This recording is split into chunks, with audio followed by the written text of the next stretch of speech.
Een van ons gesprekke vroeër verjaar binne die universiteit is om die Universiteit van die Vrystaat te posisioneer as 'n denkleier. 'n Denkleier op verskillende vlakke.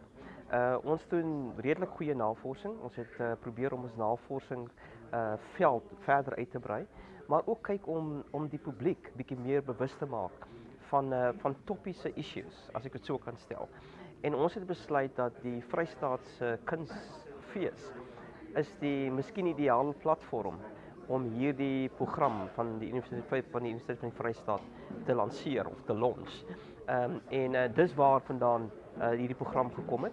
En ons het besluit dat die hele titel van Land Reform is so toppies op die oomblik binne die Suid-Afrikaanse publiek. Daar's kontroversie oor dit. Daar is feite wat nie heeltemal korrek is altyd nie. En deel van die universiteit is om die korrektheid na vore te bring. Om te sê maar dit is die data, want al ons navorsing is eintlik gebaseer op feite. Grond moet verdeel word, daarby kan ons nie verbykom. Ek meen grond kan nie net in die blanke se hande bly nie. Maar as ons mense op grond sit, moet hulle ten minste weet hoe om te boer. Want anders gaan ons voedselsekerheid daarmee ingaan. En dis nie so vinnig om te leer om te boer nie. Maar ons moet seker maak dat ons mense ordentlik oplei. En dit is ons akademici se taak ook. Is om die opkomende boere ordentlik op te lei, sodat voedselsekerheid nie daarmee ingaan nie.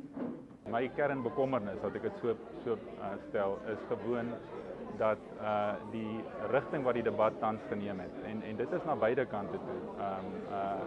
Met ander woorde, om hierdie debat te maak oor een vraag, en daai vraag is, moet ons dit so maak dat die grondwet onteiening van eiendom, die neem van eiendom sonder die betaal van kompensasie, van vergoeding, moet toelaat. Om dit daai vraag te maak is nie alleen onsin nie, maar dit is gevaarlik. En dit bedek eintlik wat die werklike probleme en die werklike vraag is ten aansien van grond in Suid-Afrika. Want die grondwet laat dit toe. Die grondwet laat op verskillende maniere reeds die neem van grond sonder die betaling van vergoeding toe.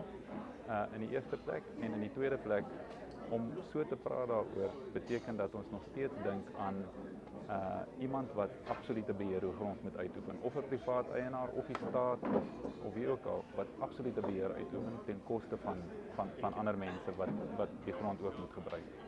So I think the main thing for us is really this question about Parliament pursuing these bills, this traditional Khoisan leadership bill in particular, because that's a bill that says traditional leaders can sign deals with mining companies without obtaining the consent of the people whose land is affected.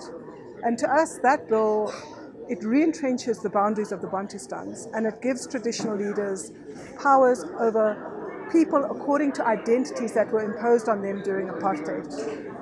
And that bill also makes it a criminal offence for anyone who's not a recognised traditional leader to claim to be a traditional leader. And yet, you know, the Bantu Authorities Act was very disputed, and the boundaries of who's got what land were people who went along with that whole political program of apartheid. So other leaders who were sidelined because they opposed Bantu authorities and they opposed apartheid are now challenging these boundaries and these incumbents. And this bill says that they're criminals for doing that.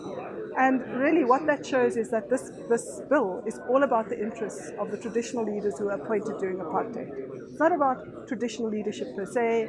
It's not about the legitimacy of traditional leaders. It's about propping up the interests of a particular group of people who are the traditional leaders who were appointed during apartheid. I think we should allow people in the former Bantustans to have a range of land ownership systems. It is wrong to assume that everybody in the Bantustan should own land as this tribe or that clan. People should be allowed to own land in different ways. And I think that is what the Constitution provides people to do. I think it will be important for government policymakers and implementers to recognize that the land policies we have are sufficient to give us the results that we have. There should just be better coordination among government departments on how we move forward to create an integrated and inclusive society. Ek dink Suid-Afrika is besig om in 'n verkeerde rigting te gaan. Ons is baie bekommerd oor wat besig is om te gebeur. Hier is te veel emosie rondom hierdie saak en dis nie rasioneel nie. Suid-Afrika het ontsettende armoede en werkloosheid. En jy kan dit net regtig op een manier volhoubaar aanspreek en dit is dat die ekonomie moet groei. En dit beteken dat die regte beginsels moet toegepas word om daarby uit te kom. As ons dubbele standaarde begin stel ten opsigte van die grondgoed en 'n Zulu koning mag dit doen, maar die ander mense mag nie dit doen nie, dan begin mense vir jou afvra, waarmee is ons besig? Is die ANC besig om homself te probeer red, terwyl die res van ons Suid-Afrika probeer red? Ek dink dit maak dinge baie kompleks. So ons moet rasioneel, logies, konkreet sê, watse opsies kan daar wees vir mense, dat hulle ook 'n geleentheid het vir die toekoms, dat daar vir almal in Suid-Afrika 'n toekoms geskep word. Want as die ANC voortgaan met hulle nasionaal-demokratiese revolusie, dan gaan ons armoede vir almal skep. En dit is wat ons nie kan bekostig nie. Dan gaan ons net groter spanning en groter onrus en wat ook al hê. So ek dink daar moet rasionele dinge tafel toe kom. We're coming up to a crisis point in the society where restitution is unresolved and the numbers of claims are expanding exponentially. And we risk the danger that restitution, an unresolved issue of restitution, is actually going to make it impossible to deal with the other critical areas of land reform, particularly redistribution. Suid-Afrika het 'n groot sosio-maatskaplike realiteit en op die oomblik word dit op landbou se tafel neergesit en hulle maak daarvan 'n landbousaak. Ek dink dat ons moet sê landbou moet funksioneer en landbou vir my is almal wat vir 'n mark produseer, terwyl die sosio-maatskaplike realiteit het eie spelreëls en ek dink dit word nie reg aangespreek nie. So daar sal nuwe denke en vars denke daar moet ingaan. En dan gaan dit daaroor as ons gaan kyk na die opnames wat daar gemaak word, dan sê mense wat wil ek graag hê?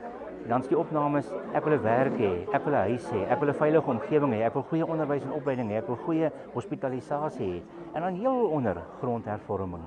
En dan kom ons en ons verhef grondhervorming asof dit die absolute is, terwyl die res van die goed skeefloop, dit word nie reg hanteer nie. Dis asof hierdie goed maak dat Suid-Afrika 'n hartaanval kry. En nou trap die ANC en die EFF op 'n toon en hulle verhef hierdie seertoon tot die absolute gesprek en sê, maar dis waarop ons moet fokus, want dit is nou die belangrike saak om op te los. So ons behandel die seertoon, maar intussen spreek ons nie die hartaanval aan nie. Natuurlik moet ons die seertoon ook na kyk, maar vanuit die regte begronding, die regte beginsel. The people of South Africa must now consider nationalization in order for all of us to have a new tenure system in which we will be like Europeans, like Africa, to lease land. But there must be preconditions. These preconditions shall then be debated by all of us to protect the interest of the minority, to ensure that the system of administration and administering the land is going to work efficiently, fairly, to everybody, because all of us are South Africans and there is no need for all of us to then point fingers at anybody. The land should go back to the people in trust, and the government can then administer in terms of our own mandate. That's what I refer to as preconditions that must be debated in a CODESA form. If we are going to go according to this pace, it's going to 500 years to come. And where are we going to get money to buy this land? So, it's still going to boomerang, whether we like it or not, for future. So it might not be boomerang now, but we might create problems for future kids. So we must do it now so that we get rid of all whatever and we move forward and we give our kids a prosperous South Africa. Ons strewe na eenheid in die sektor en ons het nou eintlik ons verskille hier vanoggend baie duidelik vir almal op die tafel kom sit en glad nie gepraat oor die goed waaroor ons wel saamstem nie, waarvan daar heelwat is wat ek dink jammer is. Ek dink 'n Grondgryp-debat is 'n goeie ene. Terselfdertyd moet dit konstruktief ook wees. En dis baie duidelik dat hier is vreeslike uiteenlopende standpunte oor hierdie spesifieke onderwerp van onteiening sonder vergoeding. En wat jammer is, soos wat die akademici vanoggend ook uitgelig het, dis eintlik so 'n klein deeltjie van die groter gronddebat. En nou word al die aandag hierop gefokus op iets wat glad nie die werklike probleem met grondhervorming verteenwoordig nie. En dis besig om mense te verdeel, dis ook besig om ons binne die sektor te verdeel, terwyl daar 'n klomp goed is waaroor ons eintlik saamstem.